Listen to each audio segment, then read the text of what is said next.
اعوذ باللہ من الشیطان الرجیم، بسم اللہ الرحمن الرحیم۔ السلام علیکم۔ آج ہم حصہ نثر سبق نمبر 11 لاہور کا جغرافیہ حصہ دوم کا مطالعہ کریں گے۔ حصہ اول کا مطالعہ ہم کل کے لیکچر میں کر چکے ہیں۔ حصہ دوم کا مطالعہ کریں گے۔ لاہور کا جغرافیہ، تحریر پطرس بخاری، صنف اس کی مضمون نگار، ماخذ پطرس کے مضامین میں سے یہ ایک مضمون جو ہے وہ منتخب کیا گیا ہے۔ کل ہم 3 ٹاپک پڑھ چکے ہیں اور آج چوتھا ٹاپک آب و ہوا سے ہم آغاز کریں گے۔ اہلیان لاہور کی فراہمی آب و ہوا کی خواہش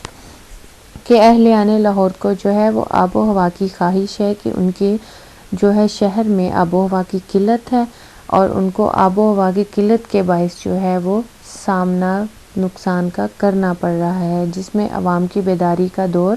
میونسپلٹی کی جانب سے آبادی کے اندر دھواں اور گرد کی فراہمی کے مراکز کہ ان کی آب و ہوا کو کس طرح سے پورا کیا گیا ہے کہ فیکٹری جو کہ باہر ہونی چاہیے تھی شہر سے اور فالتو جو فضلہ ان کا ہوتا ہے جن کی اور چمنیوں میں سے جو دھواں نکلتا ہے تو وہ فیکٹریاں شہر کے درمیان اس وجہ سے لگائی گئی ہیں تاکہ اہلیان لاہور کی آب و ہوا کی خواہش جو ہے وہ پوری ہو اور ان کو فراہمی ہو۔ تو یہاں پر مصنف نے بڑے مزاحیہ انداز سے اور اس منفی پہلو کو مثبت میں تبدیل کر کے کہ اس کو اجاگر بھی کر دیا ہے اور ساتھ میں اس کا ذکر بھی کر دیا ہے کہ کس طرح سے کمی کو پورا کیا گیا ہے اور اس سے کیا ہے کہ تسلی بخش نتائج ملے ہیں۔ نظام سکہ کے عہدے باہم رسانی آب اسکیم کا آغاز۔ نظام سکہ اس کو کہا جاتا ہے کہ مغل بادشاہ ہمایوں جب شیر شاہ سوری سے شکست کھا کر بھاگا تو اسے سکہ یعنی کہ نظام معاشی کس نے کیا تھا کہ اس نے نظام سکہ جو ہے اس کی جان بچائی اور یہ بھی مشہور ہے کہ اس نے ہمایوں کو دریا پار کروایا اور ہمایوں نے فتح یاب ہونے پر برسر اقتدار پر آنے پر اس کے احسان کے بدلے میں اس کو 2.5 دن کی حکومت دی۔ اس نے تھوڑے عرصے میں چمڑے کے سکے جو ہیں وہ جاری کر دیے جس میں سونے کے کیل جڑے ہوئے تھے اور یہاں پر لاہور کے پانی مہیا کرنے کے فرسودہ نظام کو تنزل نظام سکے سے منسوب کر دیا گیا ہے۔ نظام سکہ یعنی کہ جو معاشقہ کہتے ہیں اس کو جو پانی کی فراہمی کرتا ہے گھر گھر جا کے، تو جب اس کی 2.5 دن کی حکومت ہوئی تو اس نے وہ نظام معاشقی کو جو ہے وہ ترقی دینے کا سوچا کہ وہ یہ نظام جو ہے وہ یہاں پر رائج کرے گا۔ ظاہر سی بات ہے اگر کوئی ڈاکٹر ہوگا تو وہ ڈاکٹریٹ کے شعبے کو ہی اس میں ترقی دے گا، تو یہاں پر اس نے نظام معاشقی کو ترقی دی تاکہ اور یہ ضروری سمجھا کہ اس طرح سے لاہور کے جو شہر ہیں جو محلے ہیں ان کو جو آب باہم رسانی ہے آب جو ہے وہ پہنچایا جائے یعنی کہ ان کے پانی کی قلت کو پورا کیا جائے، تو وہ کامیاب نہ ہو سکا۔ تحقیق و تدقیق ہنوز جاری یعنی کہ جو اس نے منصوبے بنائے جن کاغذات پر لکھے وہ پڑھے جائیں، وہ تب کے اب تک ویسے کے ویسے ہی لکھے گئے ہیں کہ وہ پڑھے جائیں گے تو پانی کی جو کمی ہے اس کو پورا کیا جائے گا، ان منصوبوں پر کام کیا جائے گا۔ تو یہاں پر بھی مصنف نے لاہور کے جو منفی پہلو ہیں ان کو مثبت پہلوؤں میں اس طرح سے کہ مزاح کا استعمال کرتے ہوئے ان منفی پہلوؤں کو اجاگر بھی کر دیا اور دل آزاری بھی نہیں کی۔ تو فراہمی آب کا عارضی انتظام کس طرح سے محلہ کے تالابوں میں مچھلیوں کی افزائش کے بارش کا پانی جو ہے وہ اگر سڑکیں سیدھی ہوں گی تو وہ بارش کا پانی تو محلوں سے باہر نکل جائے گا، لیکن یہاں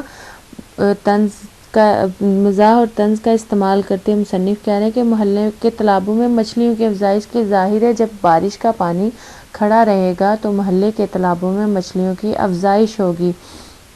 اور جب مچھلیوں کی افزائش ہوگی تو ان کے پیٹ میں ایک انگوٹھی جو ہے وہ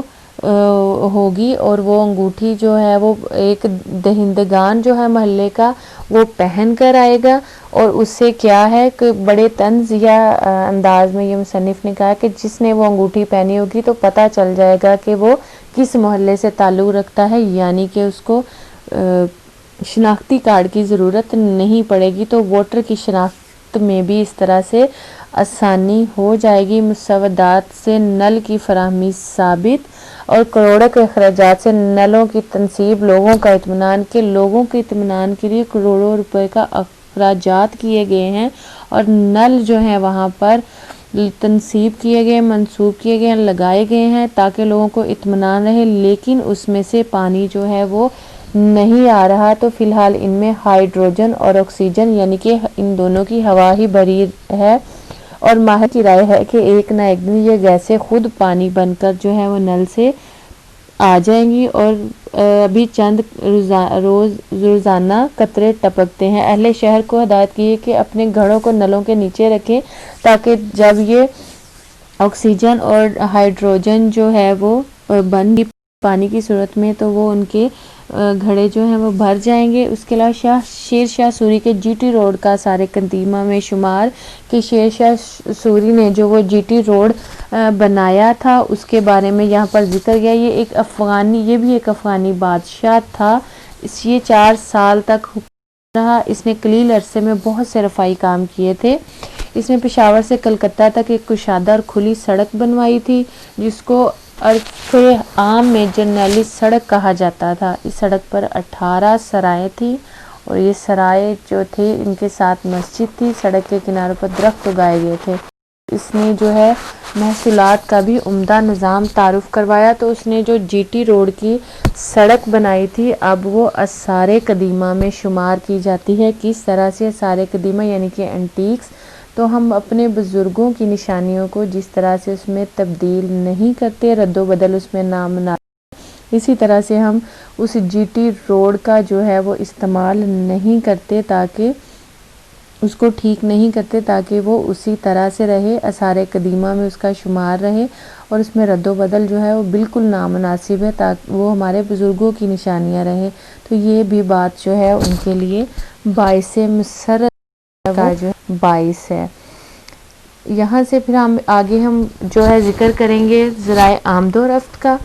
اس کے بعد ہم کریں گے قابل دید مقامات۔ تو سب سے پہلے جو ہے ذرائع آمد و رفت، شیر شاہ سوری کے جی ٹی روڈ آثار قدیمہ میں شمار، رد و بدل نامناسب اور باعث عبرت کہ شیر شاہ سوری کی جی ٹی روڈ آثار قدیمہ میں شمار، رد و بدل جو ہے اس میں نامناسب ہے کیونکہ وہ ہماری آثار قدیمہ یعنی کہ اینٹیکس بزرگوں کی سڑک ہے۔ تو یہ باعث عبرت بھی ہے۔ کس طرح سے یہ باعث عبرت ہے کہ وہ سڑک جو ہے بل کھاتی ہوئی بازاروں سے گزرتی ہے جو شیر شاہ سوری نے بنائی تھی، اس میں اب تو گڑھے پڑے ہوئے ہیں، اور عبرت کیسے ہے کہ ان تختوں کے نیچے کہیں کہیں 2 ایک پہیے لگا لیتے ہیں، سامنے 2 ہک لگا کر کے تختے کے وہاں پر جو ٹانگوں پہ چلتے ہیں وہ جو ہے الٹ جاتے ہیں۔ تو یہ کیا ہے، وہ باعث عبرت کا بھی باعث ہے کیونکہ جگہ جگہ پر جو ہیں وہ گڈھے لگے ہوئے ہیں۔ تو وہ شوقین لوگ اس تختے پر موم جامہ مون لیتے ہیں کہ تاکہ پھسلنے میں سہولت ہو اور بہت زیادہ عبرت سے پکڑے جا سکے۔ پھر انہوں نے جی بناسپتی گھوڑوں کی خصوصیات کا کہا ہے۔ بناسپتی گھوڑے کہ وہ یہ خچر جو ہوتا ہے نہ وہ گھوڑا ہوتا ہے اور نہ وہ گدھا، یہ خچر کو کہا گیا ہے انہوں نے کہ وہ بناسپتی گھوڑے جو ہیں، بناسپتی گھوڑے شکل صورت میں دم دار ستارے سے ملتا ہے، یعنی کہ ساکھ میں دم زیادہ اور گھوڑا کم پایا جاتا ہے۔ حرکت کے وقت جو ہے وہ اپنی دم کو دبا لیتا ہے، ضبط نفس سے اپنی رفتار ایک سنجیدہ رکھتا ہے، یعنی کہ آہستہ کرے گا تو تب بھی نقصان ہوگا، تیز کرے گا تو حادثات کا باعث بنے گا، تو وہ اپنی جو ہے رفتار کو ایک جیسی رکھتا ہے۔ ہر مسام لطف اندوز ہوتا ہے کہ جس کی وجہ سے تاریخی گڑھا تانگے کا ہر چکولہ اپنے نقش پر ثبت کرتا ہے، اور ہمارا ہر مسام جو ہے لطف اندوز ہوتا ہے کہ جب